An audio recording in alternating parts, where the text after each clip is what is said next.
Good morning students. इस physics की इस क्लास में अपना चैप्टर नंबर 2 चल रहा है, गाउस का नियम एवं उसके अनुप्रयोग। इससे पहले विद्युत फ्लक्स अपन ने पढ़ लिया है और गाउस का नियम भी पढ़ चुके हैं। तो इस वाले क्लास के अंदर गाउस के नियम की व्युत्पत्ति अपन करेंगे। क्या करेंगे? गाउस के नियम की व्युत्पत्ति। तो सबसे पहले गाउस के नियम की व्युत्पत्ति करने के लिए एक बल पृष्ठ की क्या करनी पड़ेगी? कल्पना करनी पड़ेगी। तो यहाँ एक बल पृष्ठ की कल्पना की हुई है और ये जो बल पृष्ठ है या इस काल्पनिक बल पृष्ठ को गाउसियन पृष्ठ कहते हैं और जिसकी आकृति इस डायग्राम में गोले के रूप में प्रदर्शित की गई है। किसके रूप में प्रदर्शित की गई है? गोले के रूप में। इस गोले के केंद्र पर जो आवेश है वो Q स्मॉल q उपस्थित है। इस गोले की जो त्रिज्या है कैपिटल R है।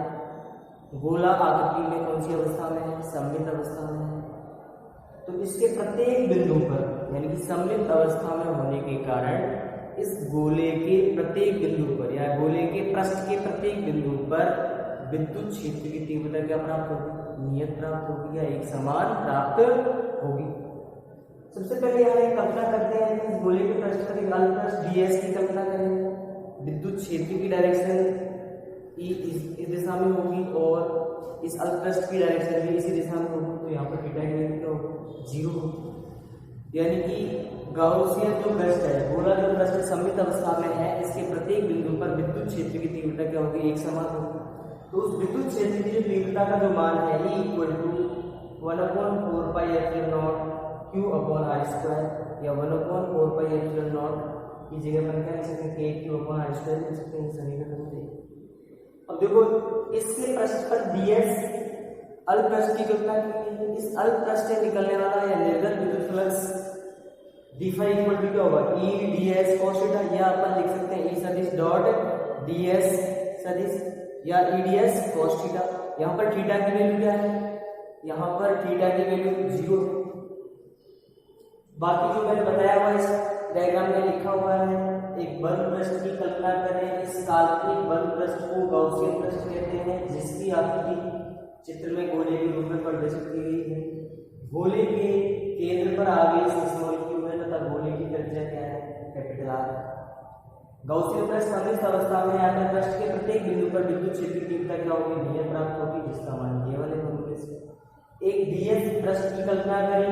उस ds पृष्ठ से निकलने वाला विद्युत flux d phi = E ds cos theta हो जाएगा।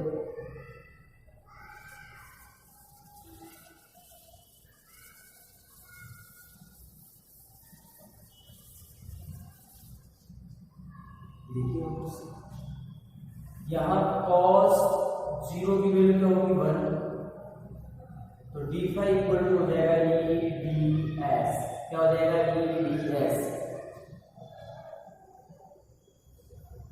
d phi = E की वैल्यू की समीकरण 1 से इसके अंदर रखेंगे क्या होगी? 1/4 pi epsilon not Q upon R square ds।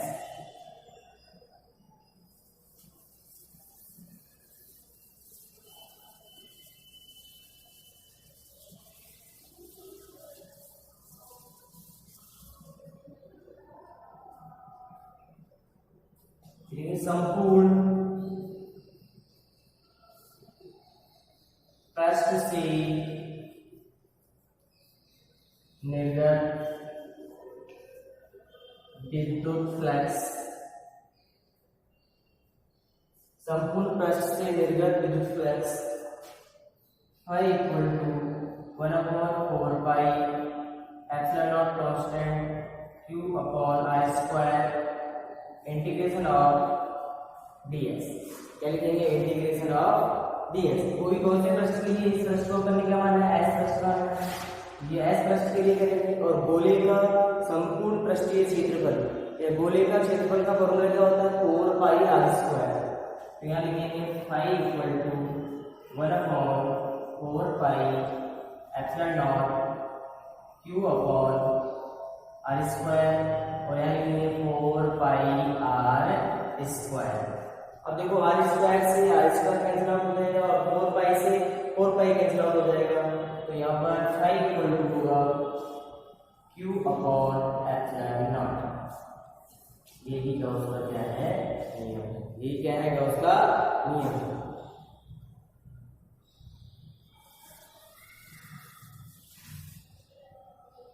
लेकिन जहां गॉस प्रमेय को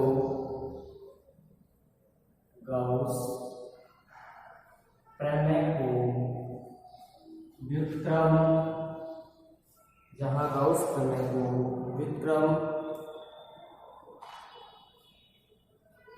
वर्ग नियम द्वारा व्युत्पन्न किया गया है,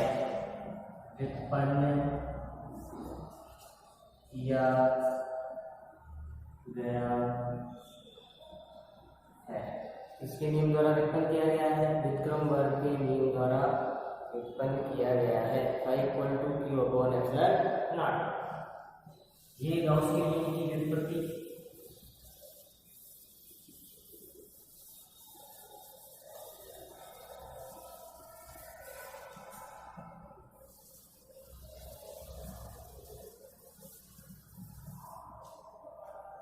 लेकिन महत्वपूर्ण बिंदु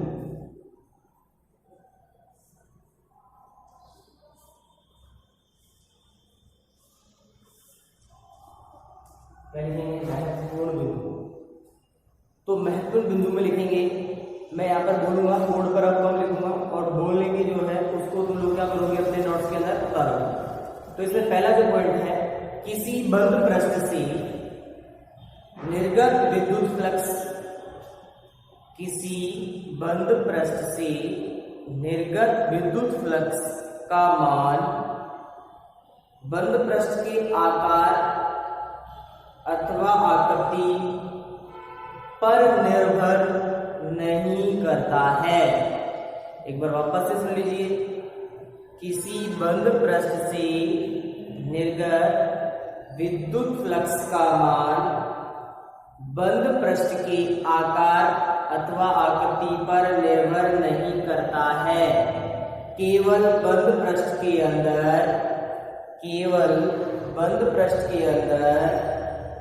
उपस्थित आवेश पर निर्भर करता है। किस पर निर्भर करता है? कि बंद पृष्ठ में जो आवेश है उस पर निर्भर करता है। बंद पृष्ठ की आकृति कैसी है उस पर निर्भर नहीं करता है। तो इसके अंदर डायग्राम बनाइएगा। देखिए यहाँ पर स्मॉल कैपिटल Q है, तो इससे विद्युत फ्लक्स का जो मान होगा Q/ε0। ये देखो, ये गोला छोटा था, यदि इसकी आकृति मैं और बड़ी कर देता हूँ, इसके केंद्र पर भी Q ही आवेश है, तो यहाँ से भी जो विद्युत फ्लक्स निकलेगा Q/ε0 निकलेगा। देखिए यहाँ पर एक बेलन है,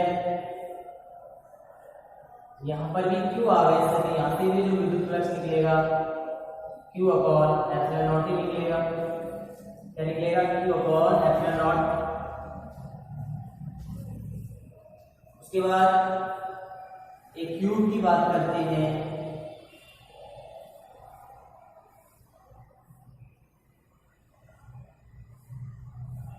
यहाँ पर भी क्यू आवेश उपस्थित है इसके केंद्र पर, तो इससे भी जो विद्युत फ्लक्स निकलेगा Q/ε0।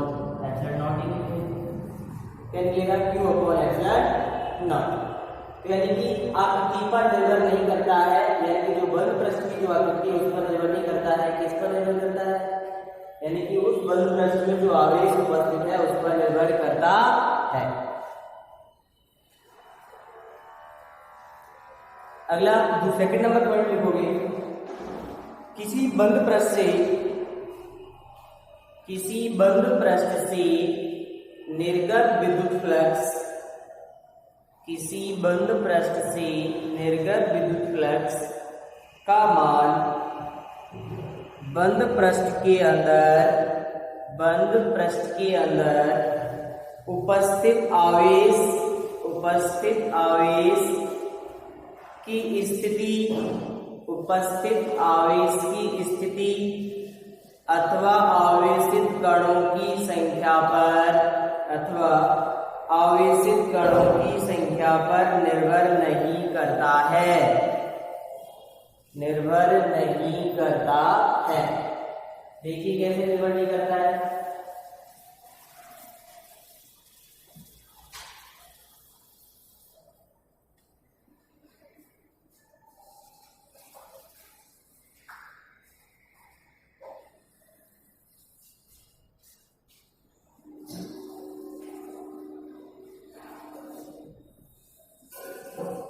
ये अपने पास 4 गोले हैं।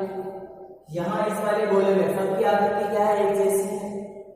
इस वाले गोले में आवेश कैपिटल क्यू इसके केंद्र पर उपस्थित है, इसमें कहीं दूसरी जगह पर स्थित है। और यहाँ पर जो आवेशित कण है वो क्या है, संख्या में ज्यादा है, Q/2 और Q/2। यहाँ पर आवेशित कणों की संख्या Q/2, Q/4, Q/4।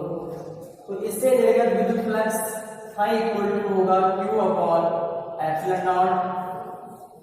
यहाँ से भी बंद पृष्ठ का जो आवेश है वो कितना Q है, तो यहाँ से भी जो विद्युत फ्लक्स निकलेगा Q/ε0।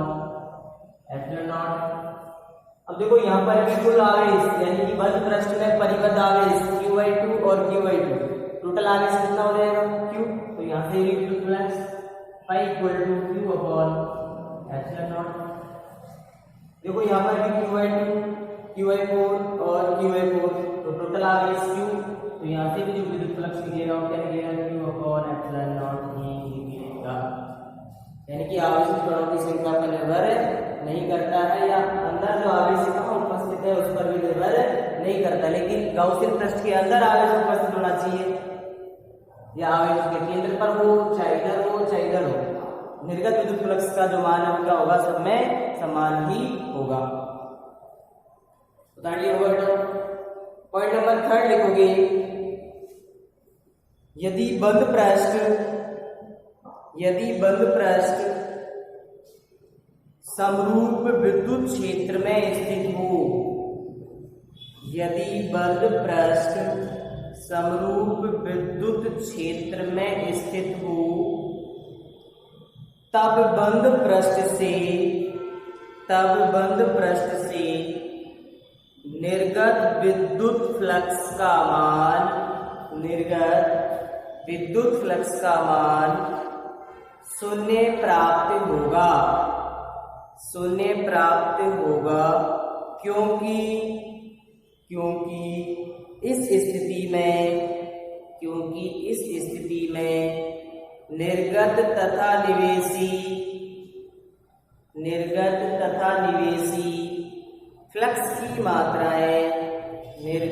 तथा निवेशी फ्लक्स की मात्राएं परस्पर समान होती हैं। निर्गत तथा निवेशी फ्लक्स की मात्राएं क्या होती है, या विद्युत बल रेखाओं की मात्राएं क्या होती है, समान। जितनी उसके अंदर हो रही है उतनी क्या हो रही है, बाहर निकल रही है। तो निर्गत विद्युत फ्लक्स यानी कि समरूप विद्युत क्षेत्र में कोई पृष्ठ उपस्थित है, तो वहां पर विद्युत फ्लक्स का मान क्या होगा, शून्य प्राप्त होगा। शून्य कैसे होगा, देखिए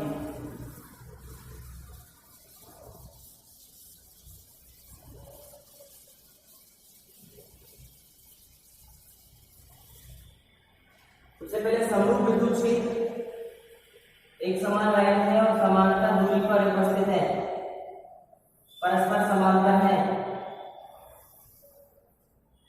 इस प्रकार के विद्युत क्षेत्र को क्या कहेंगे, समरूप विद्युत क्षेत्र। यानी कि इनके बीच की दूरी क्या हो, एक समान हो और परस्पर समांतर हो। इस प्रकार के क्षेत्र को अपन कहेंगे समरूप विद्युत क्षेत्र। इसके अंदर कोई बंद पृष्ठ उपस्थित है, क्या है, बंद पृष्ठ उपस्थित है। तो निर्गत और निवेशी विद्युत फ्लक्स क्या होंगे, यहाँ पर समान होंगे, तो कुल विद्युत फ्लक्स का मान क्या होगा, शून्य होगा। तो यहां लिख सकते हैं Q निवेशी या फाई निवेशी भी कह सकते हो। क्या कह सकते हो, निर्गत निवेशी फ्लक्स और निर्गत फ्लक्स फाई का मान क्या है, समान है। तो यहां फाई इक्वल टू क्या होगा, फाई इक्वल टू फाई निर्गत प्लस फाई निवेशी इक्वल टू किसके बराबर होगा, 0 के बराबर, क्योंकि समरूप विद्युत क्षेत्र में जितना निर्गत है उतना ही क्या है, निवेशी है, जितना निवेशी उतना ही क्या है, निर्गत है। तो जितना अंदर जा रहा है उतना क्या बाहर निकल रहा है, तो निर्गत विद्युत फ्लक्स या इससे संबद्ध विद्युत फ्लक्स का मान क्या होगा, 0 प्राप्त होगा। क्या होगा, 0। यानी कि समरूप विद्युत क्षेत्र,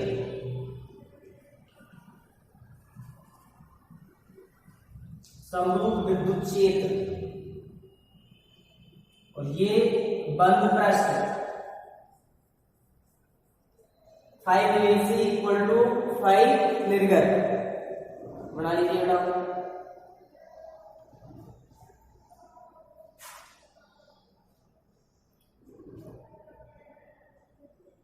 अगला पॉइंट लिखोगे, यदि किसी स्थान पर विद्युत फ्लक्स का मान 0 है, विद्युत फ्लक्स का मान 0 है, तब निम्न संभावनाएं हो सकती हैं, तब निम्न संभावनाएं हो सकती हैं। इसमें भी पॉइंट नंबर फर्स्ट, बंद पृष्ठ समरूप विद्युत क्षेत्र में स्थित हो। पहला क्या होगा, बंद पृष्ठ समरूप विद्युत क्षेत्र में स्थित हो। दूसरा लिखेंगे, विद्युत क्षेत्र की तीव्रता, विद्युत क्षेत्र की तीव्रता प्रत्येक बिंदु पर